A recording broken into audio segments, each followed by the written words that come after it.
when words are not used, I think body language is something that then bridges the gap between silence and spoken words, offering a more like raw, unfiltered glimpse into the human experience. Like fake smiles, it says a lot without speaking. I mean, how is guilt expressed without a spoken word? We feel it, we read it.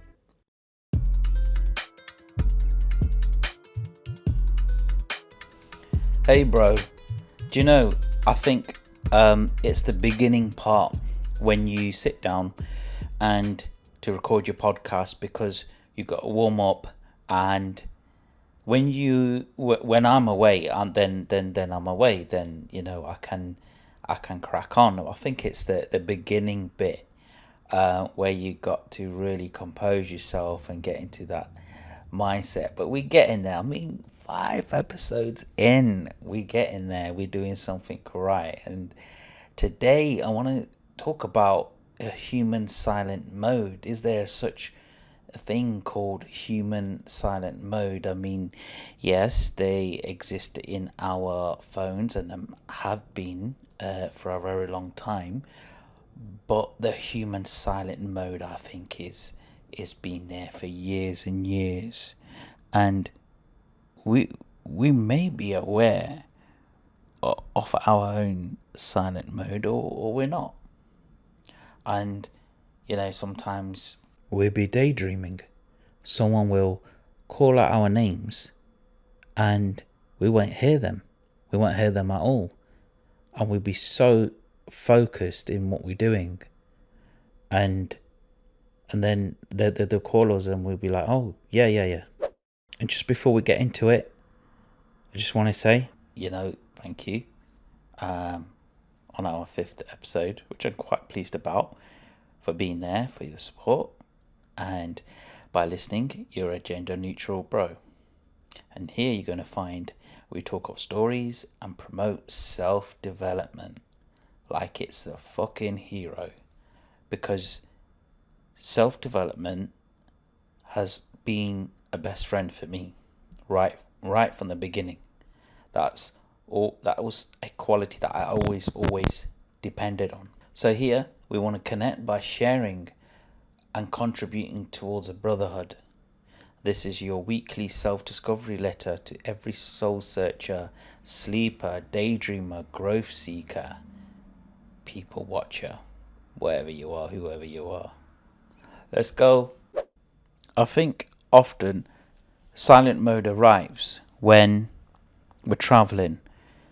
We're in some on a journey, whether it be on a train, coach, plane, and we're just looking out the window, and we'll be somewhere else, and we won't even realize in that moment that we're somewhere else. In that moment, like, we'll be thinking but not knowing what we're thinking about, and we'll be just staring out the window and maybe in your own thoughts, or always find myself just looking out, traveling within myself, and like out the blue there'll be a voice saying, oh, excuse me, is this seat taken? And you'll be like, huh? Oh yeah, all right. Yeah, it's free. And it's when you've been quiet for so long, unintentionally or knowingly, that person comes by you and sits next to you. All of a sudden you've got this refreshed energy to talk. You want to exchange, you want to get to know them. And I mean, sometimes you don't, but then sometimes you do, because you just got this space in your head, and before you know it, you're chatting away. And I think, like, when singers go on stage, I know a singer that he's so quiet off stage, and he'll be in his silence just before the show. He'll be like in the zone, and then when it comes to the performance, you would not think that, hang on, was that the same person? You'll be standing on speakers, jumping off the stage, or dancing from one point to another, and singing his heart out in between. There's something about how energy's kept, and then there's a sudden outburst, and it's natural and it's organic. I think we've all been there when we've had an argument, and you just want to be in your own space, and the silent mode's on. You're in your own space, you've got no energy left to speak, and you want to be in your own thoughts. And I think that's valid as well, but works quite differently to how you would be in your silent mode if you was on the train. We all been there when we've had an argument, and after the argument you just want your own space. You want to be one with your thoughts. You just want to, like, you're exhausted, so there's no sudden outbursts anymore of energy. This silent mode's working in the opposite way, where you do just want to be quiet and just enjoying being still after your outburst. And although after arguments it's recommended to not to sleep on it, but then things can be complicated, and it's just going to take a little bit longer, because that's nature taking its course. And I think after a certain amount of space, the energy changes, and then there's room to talk, and you want to talk. I think in those certain situations, you got to remember that life's short, really, and you haven't got time to waste, because every day matters. For me, morning time is a very sacred time. I wake up and I don't want a bright screen in front of me. I want to be in not so light lit up places, so even if the curtain's shut and the lights on, that would really bug me. And if I walk into a room and the news is on, and I mean the news is like 95% negative anyway, so you don't really want to hear that, not in the morning. And I really enjoy and admire the silence in the morning. I don't need no TV on or any music on first thing in the morning. Just need it to be quiet, just silence, no talking, no screens, no bright lights, for a while, and I'll enjoy it. And I think this creates space to be one with your thoughts as you begin to wake up. So as you're showering or getting changed, doing your toothbrush, you're going through some of the goals, some of the thoughts in your head, and it gives you that space to connect with yourself. And I really admire that and enjoy it. The times when I was commuting to London on the train, the journeys in the morning, I wouldn't personally want to talk. I would just want to be with myself and be silent. But the journeys coming back in the evening, you'll be a bit more lively and be a bit more open and willing to speak. But the morning time is definitely a special time and a place to be silent. When going to bed, there's a silent mode that takes over from a creative perspective, where I do often get most of my ideas at that time.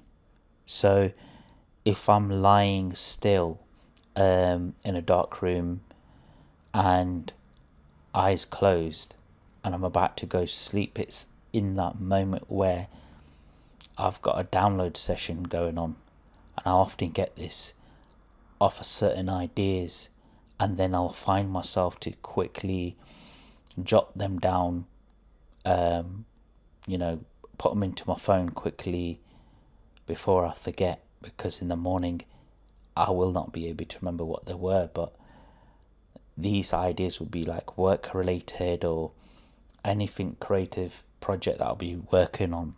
I often get the answers or ideas just calling out, and that's an interesting time, because usually people will be tired at that time, and they're about to close for the day. But I think at that time my mind just starts to open up to ideas. Now, driving, you can definitely easily daydream at times. I know I do, although it's not the best thing to do.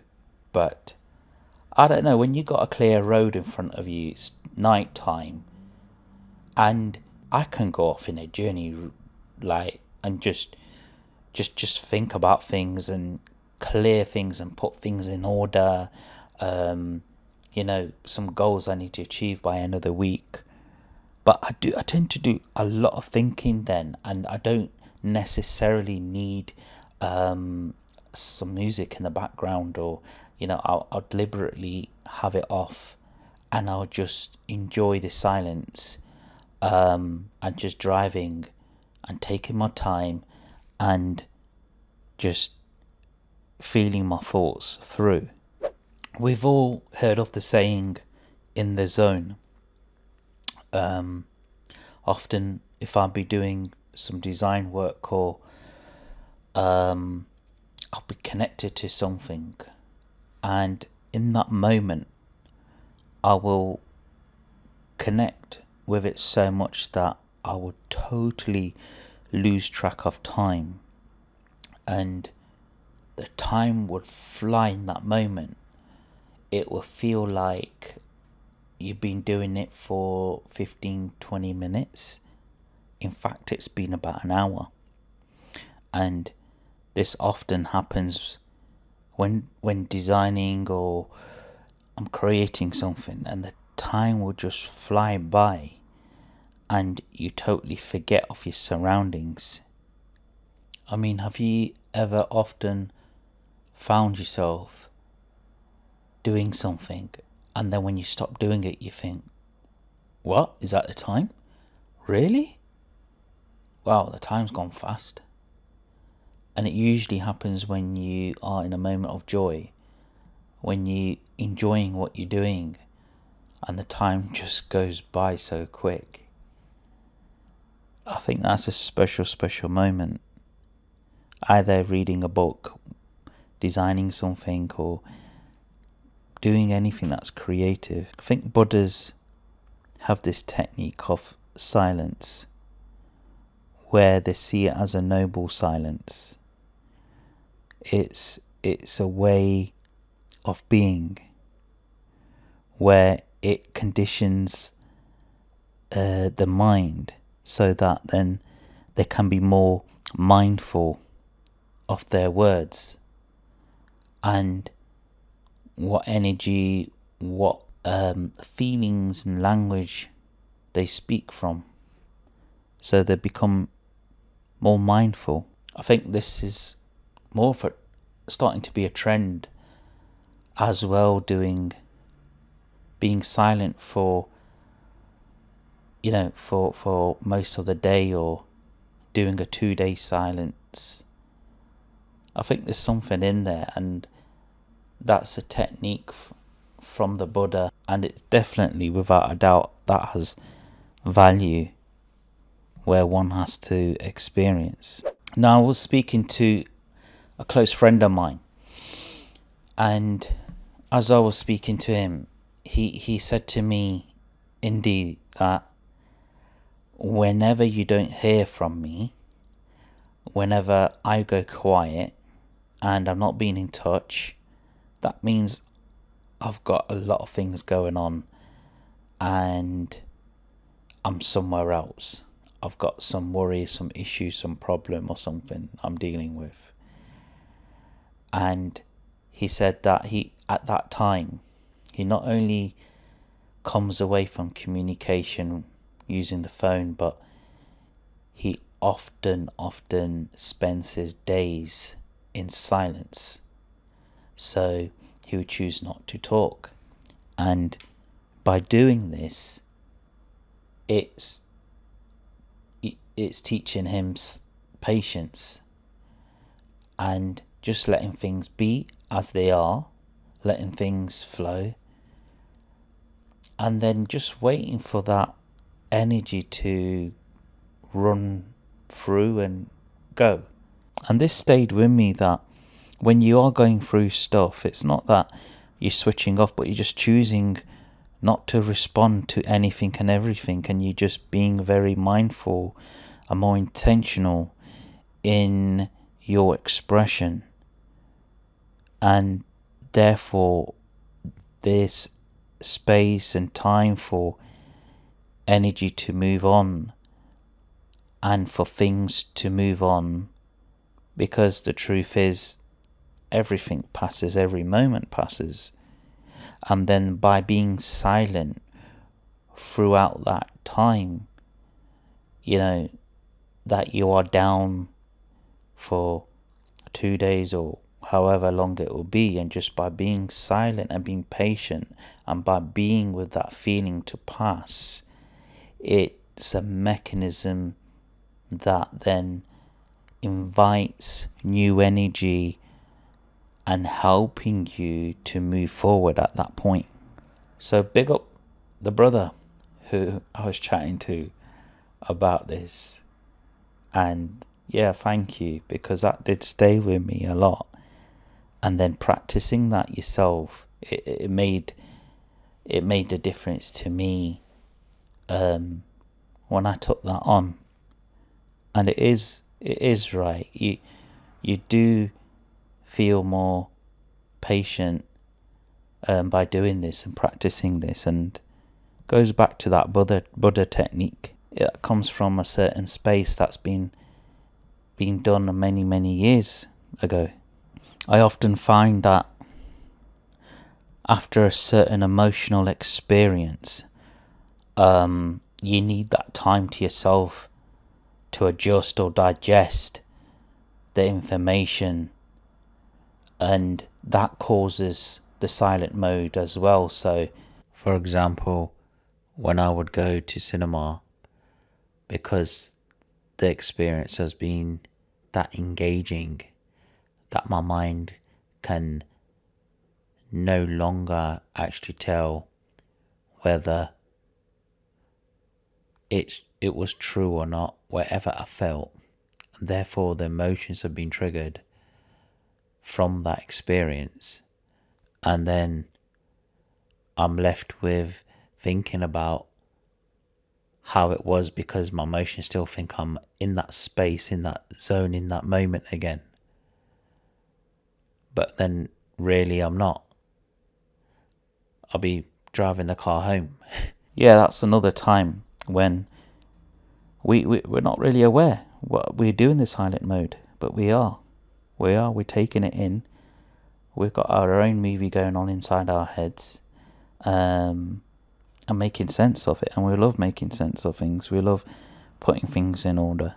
Is having a scroll break on your phone a thing now? So, you would often find yourself that you deserve a break. You want to go into your own little space and then start scrolling. And that's you having a break, because you're creating an emotional attachment and an escapism from your shift or your work, and you forget about where you are because you're engaged in some video or some type of content that's triggered an emotion, taken you away. And I think silent mode comes into the scroll break, because I think it is a thing. I'll often find myself that, okay, got a couple of minutes, and I'll be in the car or on my desk, and then I'll have a scroll and check out what's going on. YouTube. I think there is a scroll break that brings in the silent mode. I mean, yes, there is a negative impact of the so-called silent mode treatment, but there is something healthy in that as well, where you are making sense and digesting whatever it may be. So within that silent mode, after an argument, there's a space where you're restoring yourself, and I think that can be healthy too. So the silent mode is not all negative. Human silent mode is part of us, and it always has been. We can be aware of it, but at the same time, sometimes we're not aware of it. But what matters is how we actually use it. Is it to gain space? Is it to gain peace? Practicing patience? Or negative reasons that would create tension, misunderstanding, or any sort of negative behavior? And when we do hero mindfulness, it does in fact makes us use our words more sensitively. And when words are not used, I think body language is something that then bridges the gap between silence and spoken words, offering a more like raw, unfiltered glimpse into the human experience. Like fake smiles, it says a lot without speaking. I mean, how is guilt expressed without a spoken word? We feel it, we read it. It's a reminder that communication is always happening, even when we don't realize it. Silent mode is there. The more we become aware of it, the more we can value its real positive use into our everyday lives.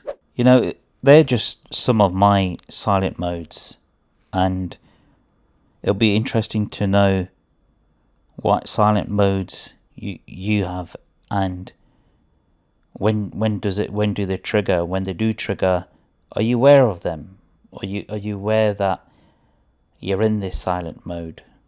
Because sometimes we're not even aware of them, but it was embedded into our system before mobile systems and any other systems. So I'm going to jump off now. I'm going to silent mode and restore some of my energy. And at any point, if you're related to this in return, join the Brotherhood. And you can do that by following, leave a comment or a review. And I hope to bring better quality content in return. Thank you, bro.